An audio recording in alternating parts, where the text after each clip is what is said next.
Carriers face a serious challenge: how to stay essential in a world where the headlines all focus on hyperscalers and AI, not coverage, capacity, or reliability. Well, the answer is to reinvent their networks and the services that run over them by shifting to infrastructure-grade software. Everyone's doing it, but that strategy fails when execution collapses under the weight of complexity. And complexity is now the default condition of every carrier network. Our goal was to basically take that original idea and actually execute it from an operational standpoint. So that means making sure our P&L is solid, making sure our return on investment is solid.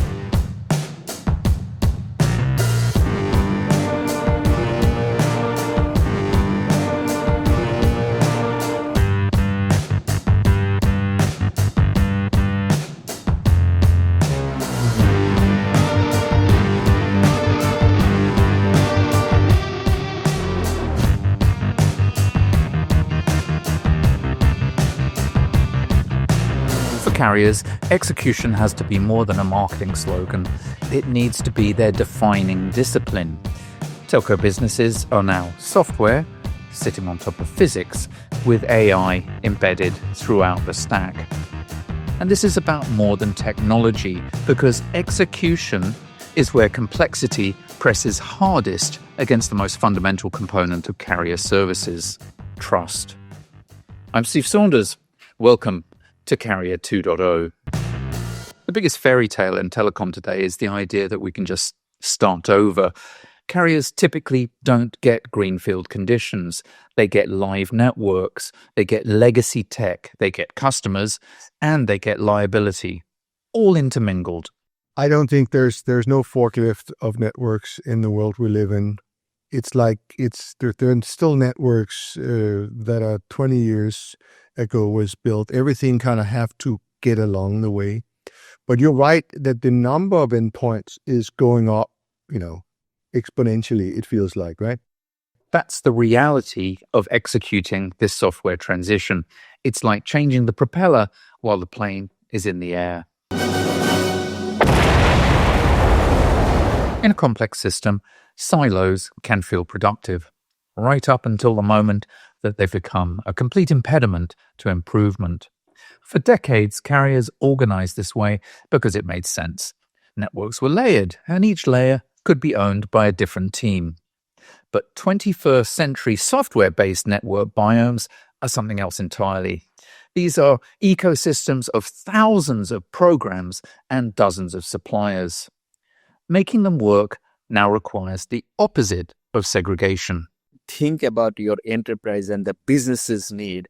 There's something that is really very close to you. Think about critical infrastructure, where you are the critical infrastructure for the critical infrastructure, and work backward from there. And try to start with the asset that you already have. You don't have to go greenfield, because when you go to enterprise and critical infrastructure, security needs to be upfront thought out. It cannot be bolt on. It has to be designed in. I think many of the conversation in large industries, the IT, OT, and the security posture for everything is starting to come together. AI is where the hype sits, but for telcos, trust is the key differentiator that decides what enterprises actually buy and from whom. And carriers earn that trust by being competent in the messy middle: integration, reliability, and answers that don't overpromise. AI is now the buzzword. And, when you start talking to the businesses in the area that we serve, there's a lot of questions, and there's varying levels of engagement at this point. I think at some point, most everyone embraces AI to some degree, but I think it's going to vary depending on the business they're in. Whether it's a healthcare vertical, a banking vertical, an agricultural vertical. So they're asking a lot of questions right now.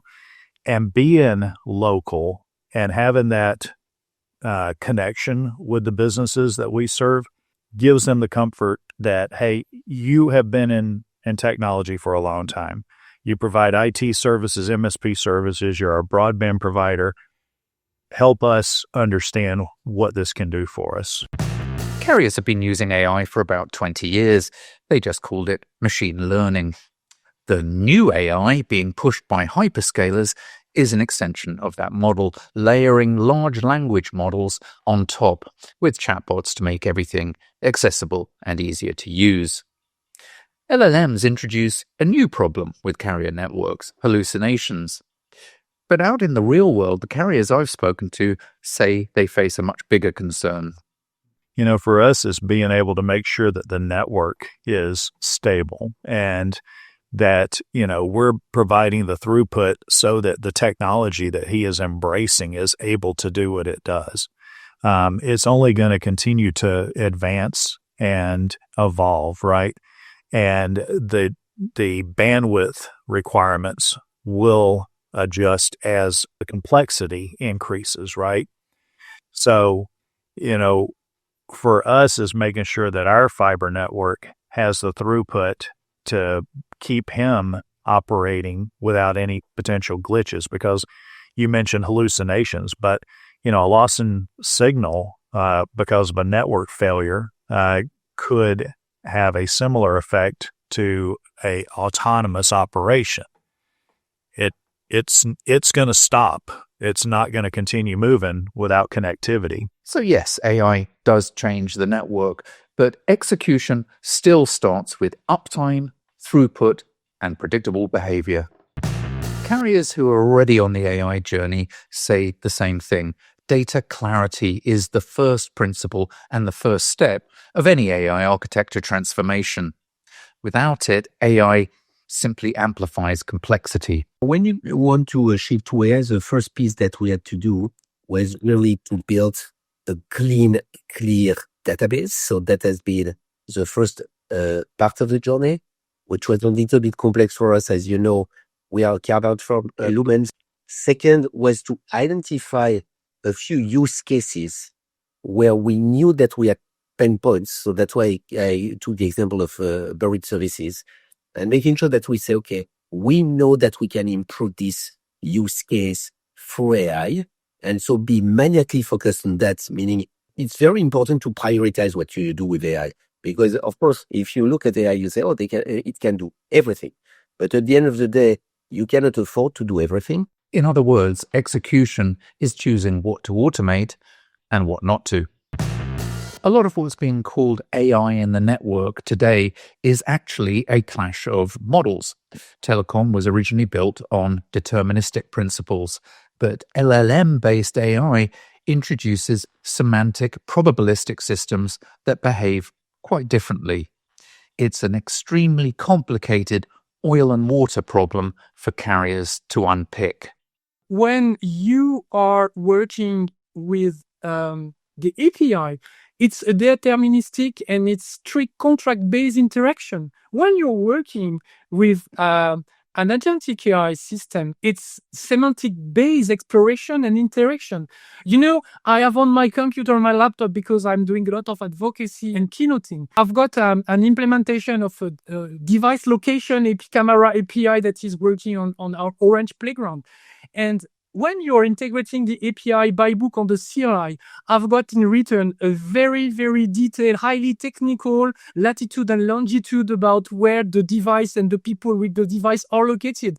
When I have the same interaction with MCP connected to my AI conversational interface, I'm asking like I'm talking to you. And guess what? When you are asking to multiple device locations that are in the same area, when you're asking the second time, the model is saying, "Hey guys, did you notice that you have two numbers that are exactly in the same area?" But wait, there's yet another layer to the execution challenge. Cloud native and Kubernetes will be roughly since 15 years production grade and production ready. We have only at best 5 to 10% of our network function assets that are truly and really cloud native. One of the biggest misconceptions in AI networking today is that the ideal end state of the network is complete autonomy. In the carrier world, the end state is actually trust, and trust will require humans in the loop indefinitely. Autonomous capability, but with human control. I think having humans in the loop for a variety of reasons: supervisory, compliance, regulation. Having humans be part of this loop for the foreseeable future is just going to be the way we do things. I think it's very hard to imagine handing off complete control of your network to autonomous agents anytime soon. Throughout our industry, the execution standard is rising. Enterprises and vertical industries now expect networks to behave like software, ordered, provisioned, and modified at speed, but without breaking.